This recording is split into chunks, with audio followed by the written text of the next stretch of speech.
Hey everybody, this is the weekly forecast commencing on Monday, January the 15th, 2024. Big important week because the sun is leaving Capricorn this Saturday the 20th, goes into Aquarius.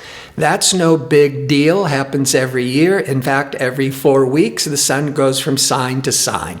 And wherever the sun is shining, in your horoscope, it's where your priority, your intention is being drawn to. But next Saturday, when the sun goes on the 20th, goes into Aquarius, powerful transformational Pluto that briefly was in Aquarius a year ago for a couple of months is now back into Aquarius next Saturday through the end of August. So the sun is putting a real spotlight on all these profound change that is starting to be unfolding. Think of it as seeds of change are being planted, depending on how Aquarius impacts your horoscope, which I got into a lot of detail with my yearly forecast. But before I unpack what's happening each day this week, if you enjoy these kinds of videos and would like to see more of them, click like and subscribe. And don't forget to click on the notification bell so you can receive the latest postings. And if you go into the description box underneath the video, you'll find a link that will take you to my website where you can book an astrology reading or check out my 2-question offer. All right, on Monday, the 15th, the moon is in Pisces. The moon is in Pisces every 4 weeks.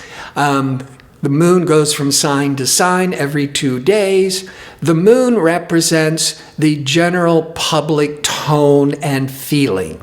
Pisces is this more compassionate, sensitive, emotional energies. Now the sun for the 15th, because the sun goes from degree to degree every 24 hours approximately. So on Monday, the sun is throwing a 60-degree angle to Neptune. This 60 degrees is called a sextile. It's very harmonious. Basically, it means that there's fortunate opportunities, but you have to grab and work the opportunities. It's not like a trine, 120-degree angle, where things are just, dumped into your lap. But having the sun, very favorable, shining on Neptune, all things Neptune will be more favorably enhanced.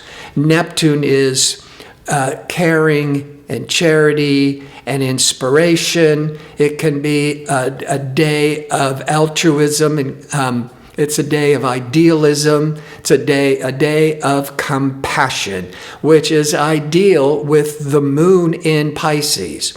Pisces is ruled or associated with the planet Neptune. So to have the sun shining on Neptune and the moon in Pisces, this is a lot of day of caring, intuition, creativity, lots of charity.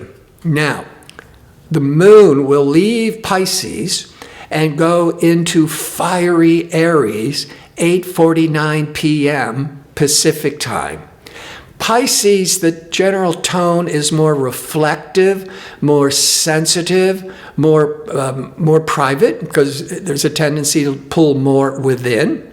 But when the moon goes into Aries, Aries is all this dynamic, outgoing, extroverted energies. It's Pisces is a water sign. Water is all very mysterious.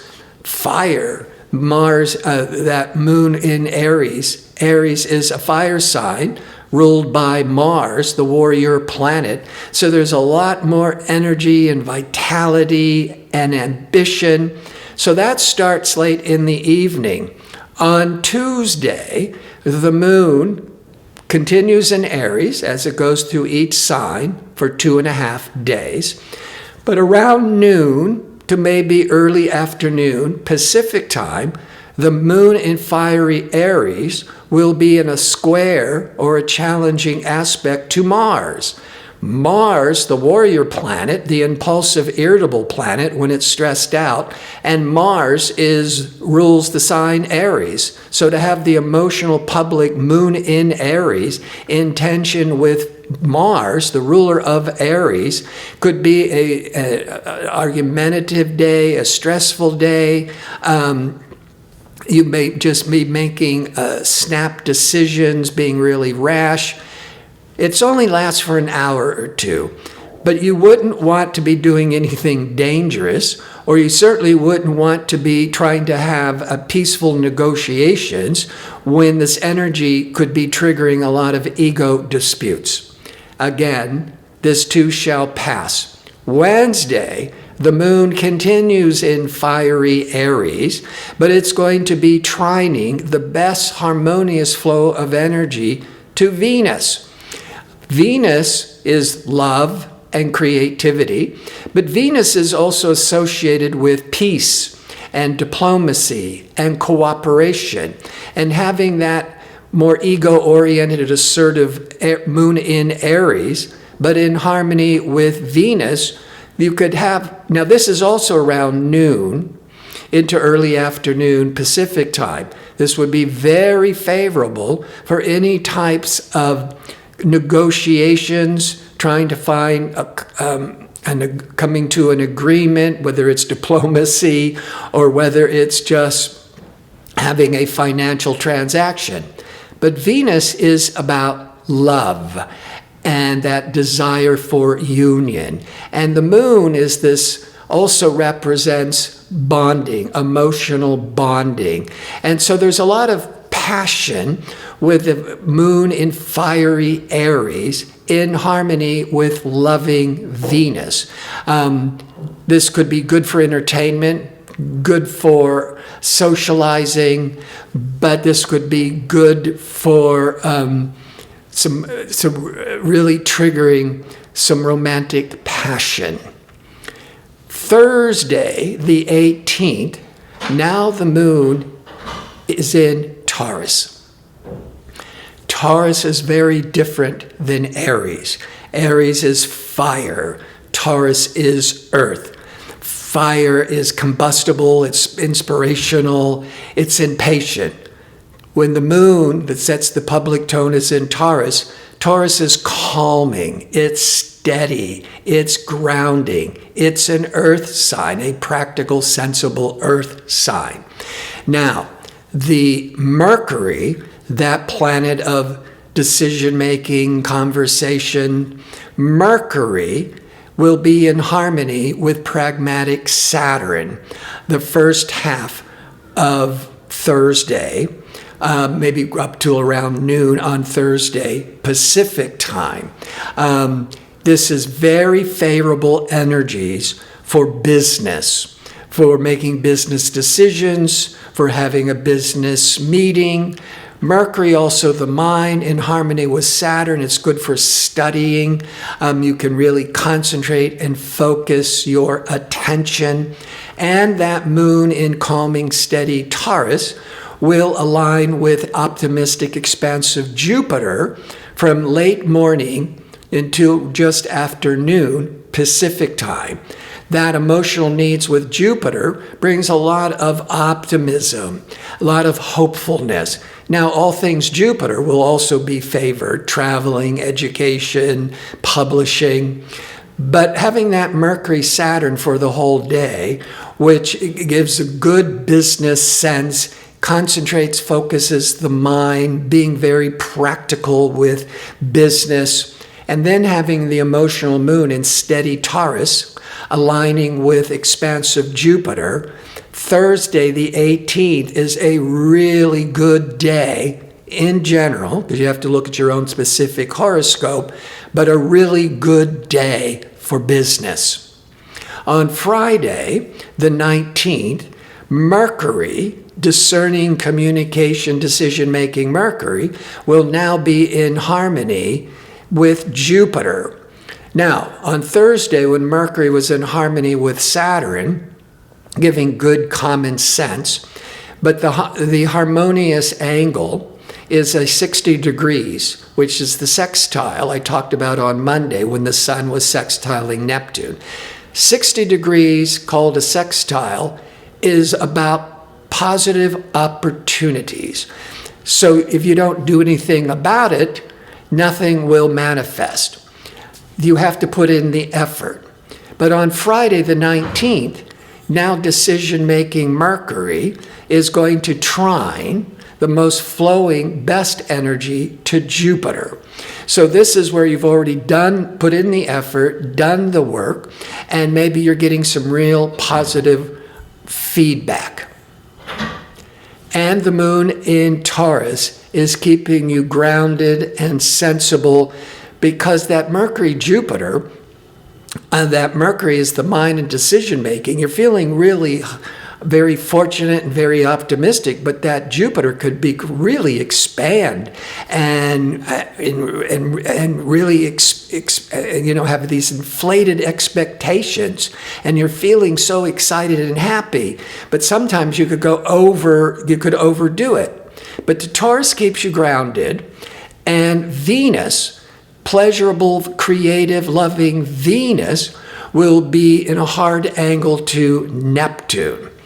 Now, when it comes to creative projects, that's Venus, the Neptune tends to be a little bit more positive, because the Venus-Neptune can be very inspiring, imaginative, creative energies. And with the Mercury-Jupiter, just with all these new ideas that are expanding, and the Taurus moon keeping you centered and grounded.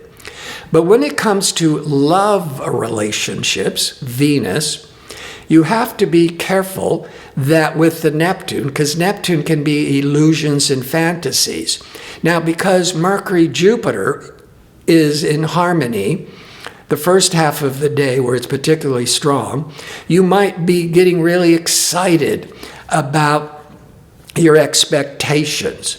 And when it comes to relationships, you might be becoming a bit overly idealistic or overly hopeful, because that Neptune can be a bit dreamy. So you've got to make sure that you are staying realistic and grounded. It's good for the arts, but when it comes to love, you may be living in a fantasy world and not dealing with reality. This is why it can be really favorable for the arts and creativity, but not so much if you're trying to be realistic about a love relationship. Venus-Neptune, you may not be paying attention to any of the red flags.